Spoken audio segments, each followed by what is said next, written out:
Entonces vamos a sacarlo así. Estamos mejor. Bueno, yo les quería agradecer esta presencia de ustedes, esta continuidad con el ciclo, porque es fundamental la presencia de ustedes para que esto tenga la repercusión en el barrio y, si es posible, más contagiar a otros centros culturales para que el ciclo, con la presencia de nuestros grandes actores, lo que han hecho nuestro teatro nacional, siga estando en contacto con el público y que, como ven, cada domingo traemos una figura que ha marcado parte de la historia del teatro con su estilo. Estilos muy distintos que nos han visitado hasta ahora, y hoy es el caso de nuestra querida Alicia Verdaxaga,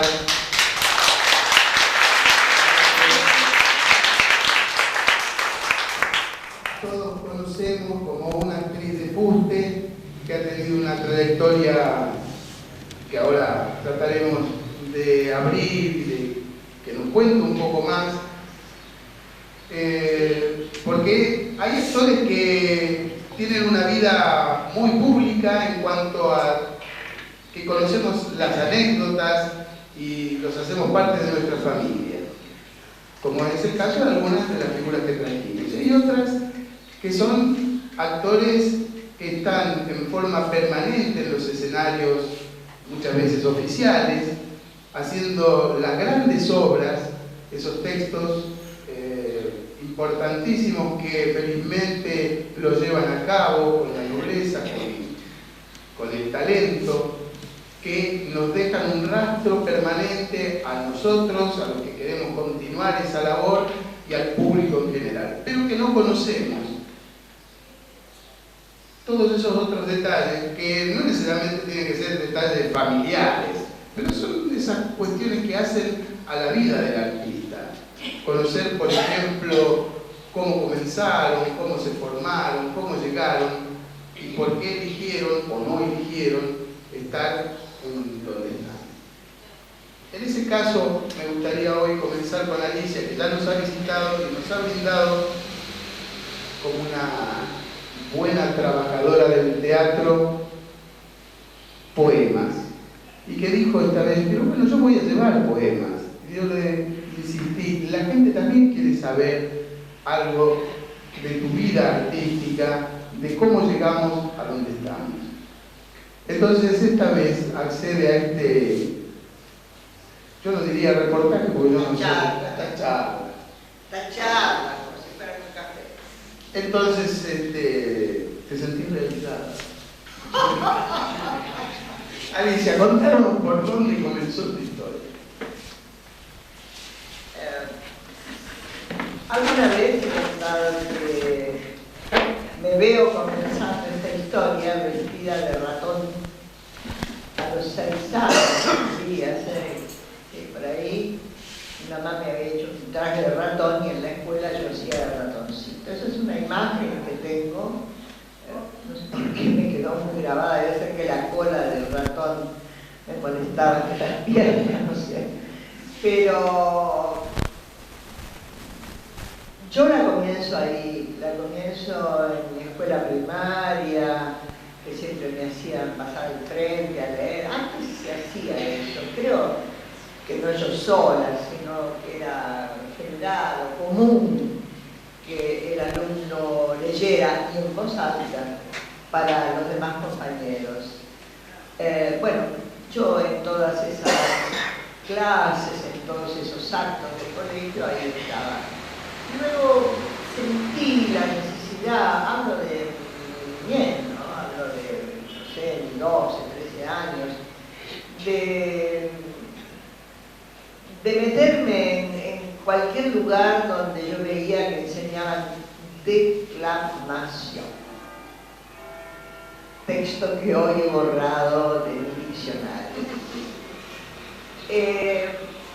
Y bueno, y así, sin demasiada conciencia, entré al Conservatorio Nacional, que entonces estaba en Callao y Las Heras, y que era el conservatorio, decía, una chapa enorme ahí en la esquina, que decía Conservatorio Nacional de Música, Arte Escénico y Declamación.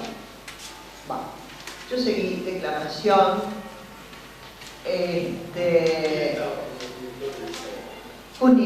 Punil Cabanillas era el director del conservatorio en general, pero él daba las clases de interpretación de teatro, de actuación. Yo a él no lo tuve nunca, lo tuve a... no me voy a acordar los nombres de las profesoras que tuve, Blanca Lavera fue la última, y luego hice unos cuantos meses de un primer año de arte escénico, pero ahí vino una realidad de esas con las que uno se topa así de pronto, y no, de pronto no, ya venía de lejos, donde mi padre me dice que tengo que trabajar para ayudar en mi casa, ¿no? De modo que el conservatorio y el arte escénico quedó a un lado y trabajé en un lugar que me terminó de formar, que siempre que sale la oportunidad de hablar de esto, lo recuerdo con mucho cariño y agradecimiento, que es la IUMEN, la Asociación Cristiana de Jóvenes.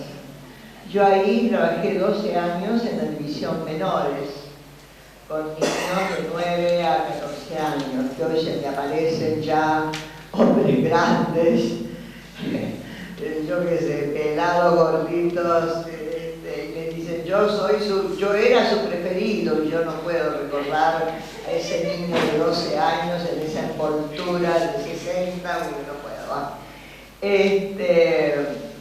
Mientras trabajaba, me metía en cuanta cosa podía hacer yo con mi expresión, ya sea en poesía, dando recitales que los daba una vez al año.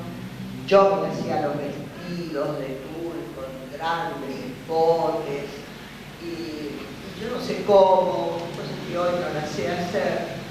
Conseguía, por ejemplo, la sala que hoy se llama Orestes Caviglia en el Cervantes, que antes era la sala argentina, y yo conseguía ese espacio que era muy rico para uno, ¿no? Conseguía eso un día del año para hacer un recital de poesía, y ahí me mandaba como 20 poesías, pero no leídas, eran declamadas, declamadas, con ropa y con ademanes y con todas las cosas que uno había aprendido y pensaba que así tenía que ser.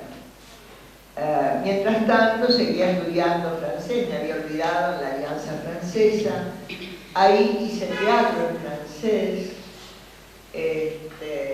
también en castellano, pero recuerdo esa osadía de hacer teatro en francés, y luego, porque hay muchas cosas en la vida que uno las busca, yo realmente a compañeros o a gente de cualquier otro ambiente, ya sea médico, no sé, escribano, peón albañil, que busca el trabajo, que va, que lo pide, que se presenta, lo aplaudo. Yo antes lo hacía, yo ahora no lo sé hacer, me olvidé.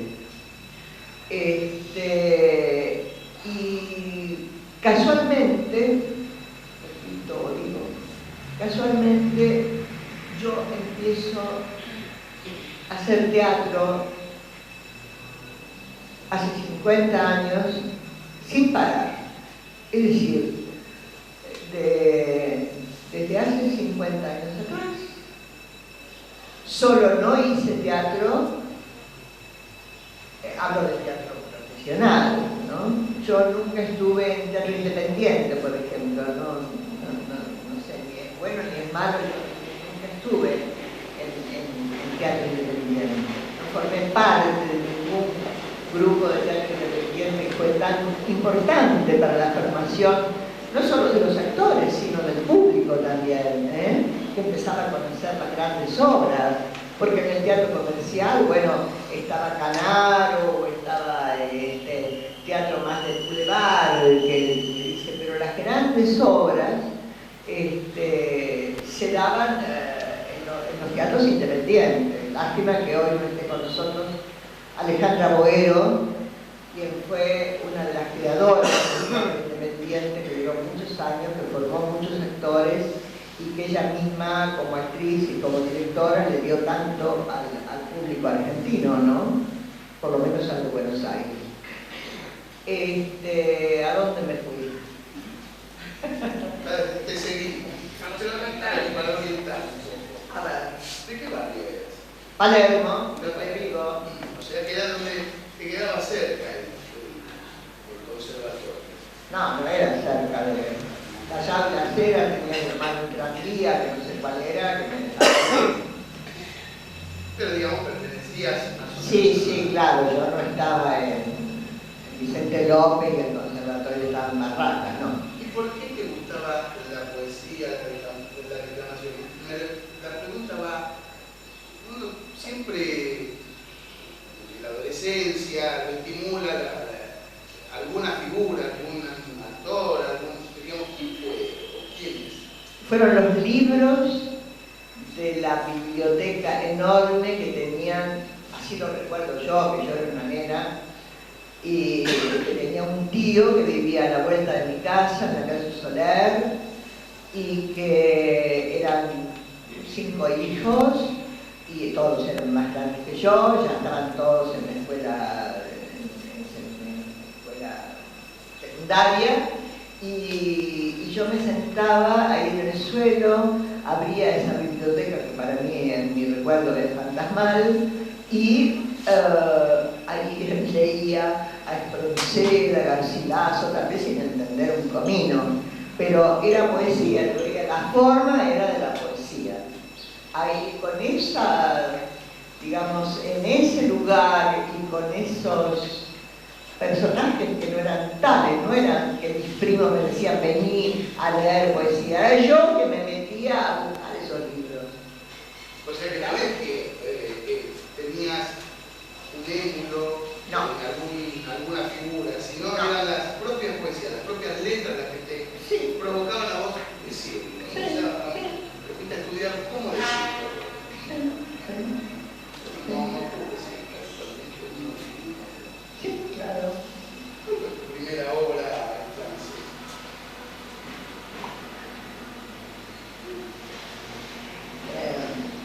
Cocteau, Jean Cocteau, tiene muchísimos monólogos. No voy a recordar ahora, hay un libro editado que tiene los monólogos de Jean Cocteau, donde está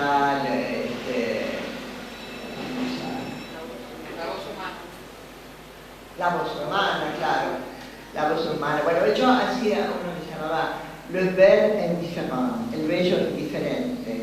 Y hay una cosa muy graciosa en esto, que era un largo monólogo que yo tuve que estudiar como 3 meses la fonética para que saliera perfecto, porque era para la gente de la Alianza Francesa, no era para ir a la vuelta de casa. De modo que mucho no podía macanear. Pero Le Bel Indifférent, el bello indiferente, era un actor francés que hoy dirige y escribe Jean Font. Bueno, él, que era francés y que hablaba francés, por supuesto, era el que vimos y yo era la que pero era muy graciosa. Y luego hice un espectáculo que no voy a recordar cómo se llama. No me acuerdo. ¿Cómo fue que entonces apareces en el teatro profesional? Si vos, digamos, no pasaste por el teatro independiente, que es habitualmente lo que ocurre con casi todos los actores. Sí, hoy sí. Y bueno, no solamente hoy, digamos, las figuras, casi todas, cuentan, casi todas, cuentan que han pasado por el teatro. ¿Cómo apareció en tu vida la posibilidad de entrar en un teatro idóneo? Vamos a hacerlo un poco corto porque